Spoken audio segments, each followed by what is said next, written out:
Bom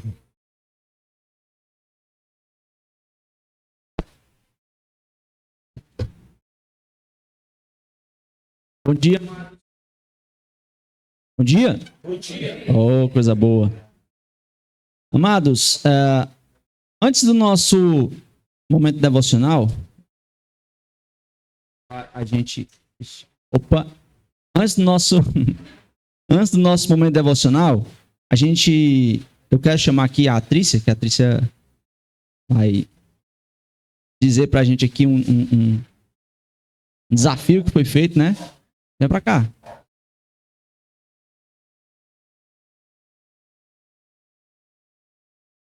Bom dia. Pronto. Gente, no finalzinho de junho para o começo de julho, eu lancei um desafio inicialmente para as duas meninas que eu estou discipulando, certo? Qual seria o desafio? A gente lê o livro de Provérbios, tendo em vista que ele tem 31 capítulos, a gente leria um capítulo por dia. E aí, nessas conversas, Gilbert, Nicolas, Larissa estavam por perto de nós e entraram também no desafio. Fizemos um grupo, certo? E ao final de julho... Cadê o Nicolas? Está aqui. E ao final de julho, certo? E nesse grupo eles... Tia, a gente vai ganhar o quê? Né? E eu, tá bom, eu dou um chocolate para quem conseguir fazer a leitura. E hoje eu gostaria de chamar aqui Nicolas, Gilbert e Larissa, que conseguiram concluir a leitura. E aí a gente vai dar a premiação de vocês. Pode vir aqui para frente, né, pastor? E aí que isso sirva também, né, de incentivo para os demais. Eles também já estavam perguntando qual é o próximo livro que a gente já vai começar a ler. Certo? Pode vir, Larissa. 5 meses. Mas você nem sabe o que o Gilbert me pediu, viu? Depois vocês perguntam a ele.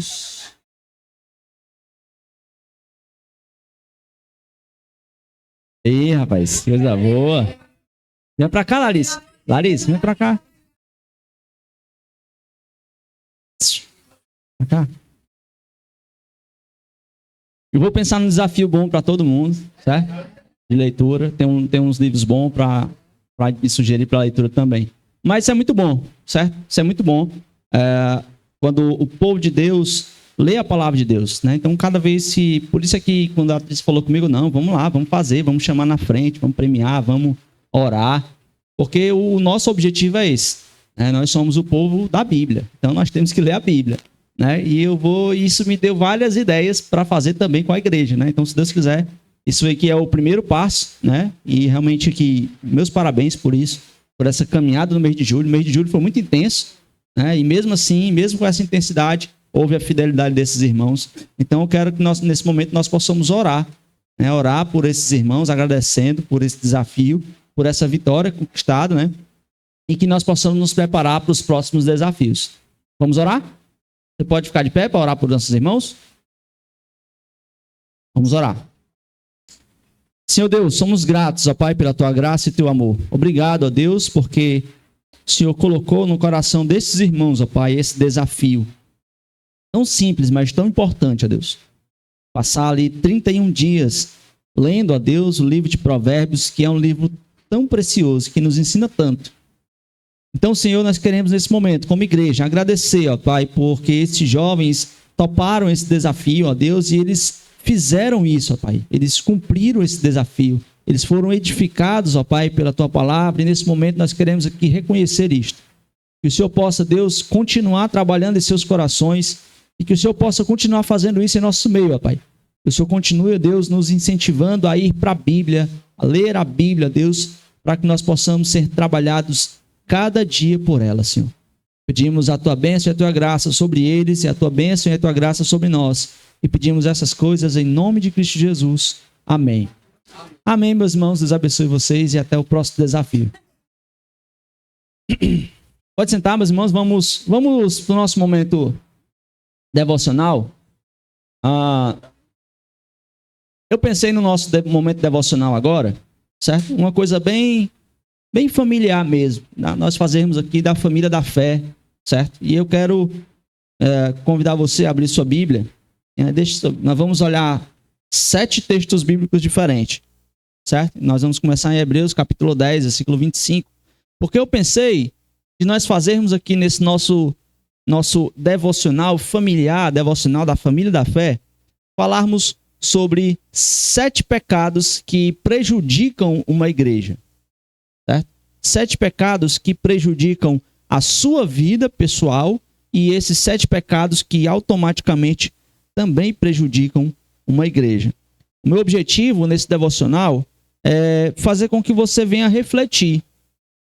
E caso você sinta alguns desses sintomas, né, que nós vamos tratar aqui, que você possa meditar e ver de fato se você está se prejudicando, se você está também automaticamente prejudicando a igreja. Hebreus capítulo 10, versículo 25 diz: não deixando a nossa mútua congregação, como é costume de alguns, antes admoestando-nos uns aos outros, e tanto mais quanto vedes que vai se aproximando aquele dia. Ao meu ver, o primeiro pecado que é cometido quando se vai prejudicar a si mesmo e que você vai também prejudicar a igreja, o primeiro deles é a falta de frequência. Você deixar de congregar, como ele diz, Hebreus 10, 25, não deixando a nossa congregação. Esse é o primeiro sintoma, esse é o primeiro passo. É o primeiro pecado que um cristão comete quando alguma coisa está errada, quando alguma coisa está ruim. A primeira coisa que um cristão faz, e um membro de uma igreja faz, é deixar de congregar. É você não ter constância, é você não ter frequência, é você deixar de fazer o que geralmente você fazia. Deixar de fazer as coisas que você faria. Deixar de ir para as programações que normalmente você iria. E você começa devagarzinho a pisar no pé no freio.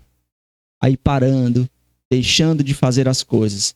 E pode parecer uma coisa normal, pode parecer uma coisa simples, mas esse é o primeiro. Esse é o primeiro passo. Esse é o primeiro sinal. O segundo, após isso, aí você está em Hebreus, você vai para Apocalipse, capítulo 3, versículo 15.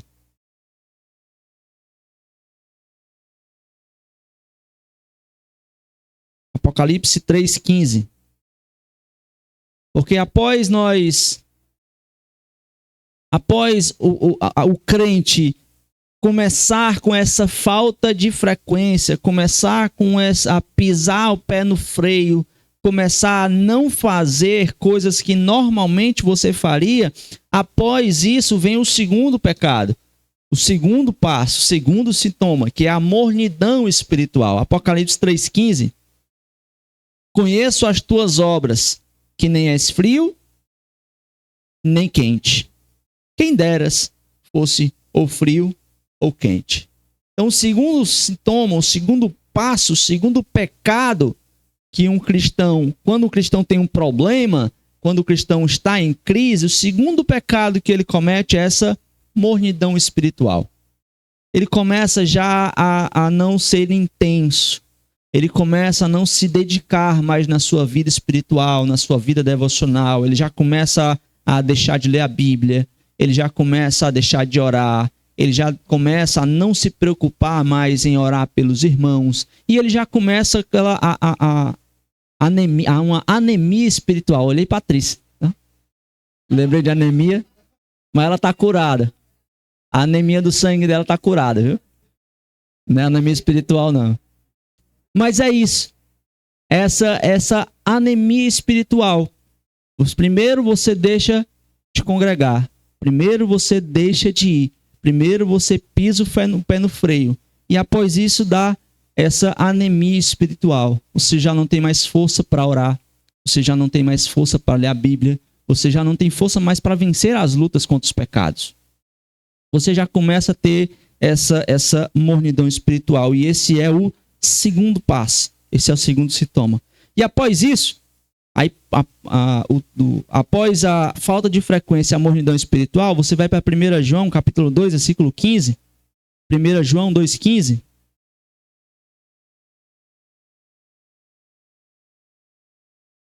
Que você vai ver o terceiro passo, o terceiro sintoma.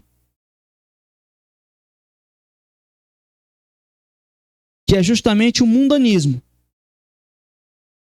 1 João, capítulo 2, versículo 15. Não ameis o mundo, nem o que no mundo há. Se alguém ama o mundo, o amor do Pai não está nele. Após essa falta de frequência, após você não estar mais congregando, após essa mornidão espiritual, o terceiro passo, a terceira consequência na vida de um cristão que está com um problema espiritual, que está passando por um momento de crise, de dificuldade, é justamente o mundanismo. Você começa a se entregar às questões que não são importantes. Você começa a se preocupar demais com coisas deste mundo. Você começa a se preocupar mais com coisas que outrora, que antigamente não tinha relevância na sua vida. Você começa a priorizar outras coisas e não mais a igreja. Você começa a priorizar outras coisas e não mais a vida com Deus. Você começa a priorizar trabalho, você começa a priorizar os seus estudos, você começa a priorizar qualquer coisa, qualquer outra coisa, mas você não prioriza mais as coisas concernentes a Deus. Você acaba sendo aqui engodado pelas coisas desse mundo. Você começa a ser enrolado, você começa a se embriagar com as coisas desse mundo. E aí você vai cada vez mais se aprofundando nisso. E você se agarrando a essas coisas e não percebe que isso nada mais é do que o mundanismo. Você está passando a amar as coisas desse mundo. Você está começando a desejar as coisas desse mundo. E as coisas deste mundo que antes eram superficiais, que eram opcionais, agora passam a ser prioridades em sua vida.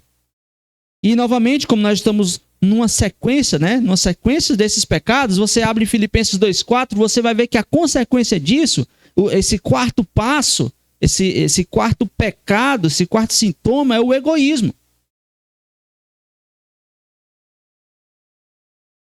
Filipenses capítulo 2, versículo 4.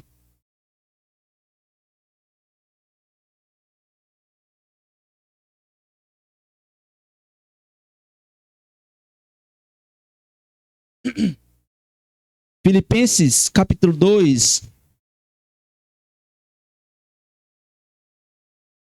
versículo 4 diz: não atente cada um para o que é propriamente seu, mas cada qual também para o que é dos outros. Cada qual também.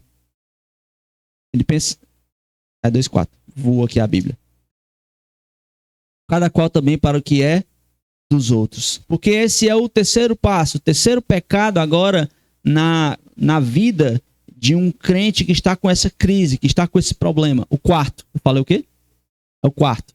Certo? É justamente esse egoísmo. Você começa a priorizar você. Você vai começar a priorizar agora as suas coisas. Você vai começar agora a listar aqui, não, agora é o momento de olhar para mim. Agora é o momento de eu fazer as minhas coisas. É o momento agora de eu viver a minha vida. É o momento de eu fazer agora o que eu acho que é certo. E ninguém tem o direito de se meter naquilo que eu estou fazendo. E você que antes visava o bem da comunidade, visava o bem da igreja, visava o bem do corpo, agora você começa a atentar para o que é propriamente seu. Faz o contrário do que Filipenses 2,4 manda você fazer. Você começa a pensar, em primeiro lugar, você. Se sobrar tempo, aí vocês fazem as coisas de Deus. E se sobrar tempo disso, você faz as coisas da igreja. E você começa a inverter a ordem de prioridades. Você começa a errar nas questões de prioridade. E você começa a pensar em si mesmo. E isso vai lhe levando cada vez mais para um buraco mais profundo. Você começa a cada vez mais ir caminhando para longe de Deus. Você começa cada vez mais se entregando aos seus próprios pecados, se entregando nessa crise, nessa luta espiritual que você está passando. Você começa a dar poder para essa crise. Você começa a dar combustível para essa crise e ganhar mais forças. Porque agora você não congrega mais. Porque agora você está apático espiritualmente. Porque agora você está mundano, você está priorizando as coisas desse mundo. E agora, esse quarto pecado, esse quarto sintoma, a quarta etapa, você começa a priorizar você. Eu sou importante. Eu aqui mereço. E como essa consequência, nós vamos para 2 Coríntios, capítulo 6, versículo 17. E nós veremos que isso nos levará ao quinto pecado. 2 Coríntios, capítulo 6, versículo 17.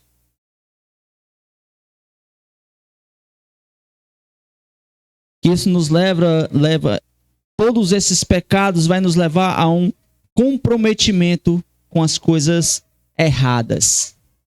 2 Coríntios 6, 17. Por isso, saí do meio deles e apartai-vos, diz o Senhor, e não toqueis nada imundo, e eu vos receberei. Você começa a se comprometer com as coisas erradas. Você começa a se unir às coisas que você não deve se unir. Você começa a buscar coisas que você não deveria buscar. Você começa a se comprometer com as coisas que agora não são de Deus. Agora você não está somente não congregando. Você não está somente apático espiritualmente. Você não está somente mundano, você não está apenas egoísta. Agora isso vai lhe levar para um passo além. Agora você vai se comprometer com o mundo. Você vai agora arrumar causas e mais causas para poder se comprometer. Você vai começar a dar desculpas piedosas. Não, mas isso aqui Deus entende. Deus sabe que isso aqui é importante. Deus sabe que eu chego até ao ponto de dizer, irmão, mas eu orei e Deus me direcionou para isso. Mas não é. Você está longe de Deus há muito tempo. Você já está apático espiritualmente. E quem está lhe levando a esse comprometimento com coisas erradas, nada mais é do que o seu próprio egoísmo. Você está buscando coisas de si mesmo. Você vai buscar um novo empreendimento financeiro. Você vai buscar um novo curso de formação, de capacitação. Você vai buscar novas amizades. Você vai buscar qualquer outra coisa. E você vai se comprometer com isso. Você vai dedicar o seu tempo com isso. Você vai dedicar as suas forças a isso. Você vai dedicar agora aquela força que antigamente você dedicava para o Senhor. Agora você vai dedicar essas coisas, essa força, esse tempo às coisas erradas. As coisas agora que não pertencem ao reino de Deus. E de novo, como consequência disso, nós entraremos numa extrema falta de unidade. 1 Coríntios, capítulo 1, versículo 10.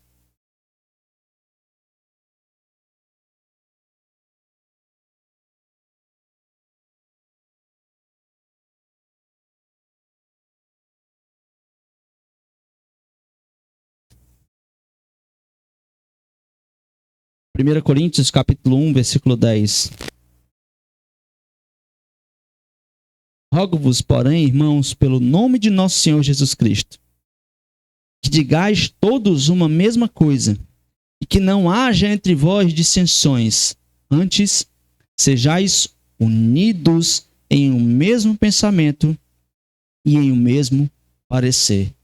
Que haja entre vós unidade. Que digais uma mesma coisa. Que não haja divisão. Que não hajam divisões no meio de vocês. Quando você estiver nessa etapa, na sexta etapa, no sexto pecado, no sexto sintoma, isso lhe levará a uma extrema falta de unidade. Você não vai mais estar preocupado com os objetivos do corpo de Cristo. Você não tem mais tempo para comprar a ideia, os propósitos da igreja. Os objetivos da igreja. seus objetivos agora que são importantes. Você vai começar até a discordar dos objetivos da igreja. Você vai começar a dizer que aquilo é errado. Você vai começar a falar alguma coisa contra o pastor está errado. O pastor está fazendo coisa que não é devida, eu não concordo com ele. Eu acho que o que ele está fazendo aqui é extremamente errado. E isso vai começar, essa crise espiritual vai ser tão forte, vai estar num grau tão extremo, que você vai começar a fazer divisões. Você não vai mais agora ter um mesmo pensamento, se submeter à unidade da igreja, se submeter à opinião de todos. Agora você vai fazer com que prevaleça a sua opinião. Você vai dizer, não, é isso que é o certo. Eu não quero isso, eu não quero dessa forma. E você vai começar a não ter unidade e você vai causar desunião na igreja. Porque agora pouco você vem. E quando vem, você vem atrapalhar. Pouco vem, mas quando vem causar problema. Porque você não tem mais unidade. Você não está mais unido. Você já está em um alto grau de crise e você está já aqui nesse ponto, a esse ponto de gerar a desunião, a desunidade, se nem existe essa palavra, no corpo de Cristo, prejudicando o corpo de Cristo.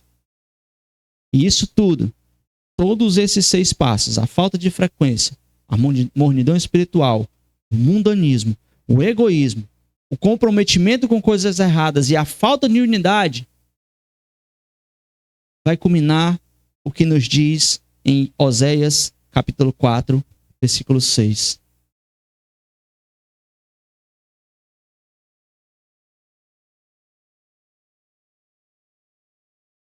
Oséias, depois de Daniel e antes de Joel. Oséias, capítulo 4, versículo 6.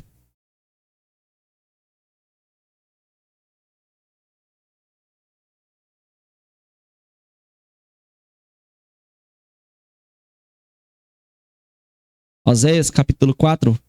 Todos acharam?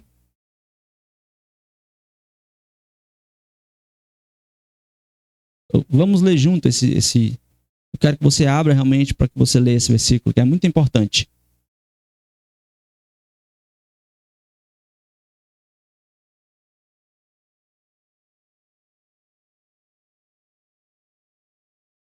Oséias, depois de Daniel e antes de Joel. Capítulo 4, versículo 6.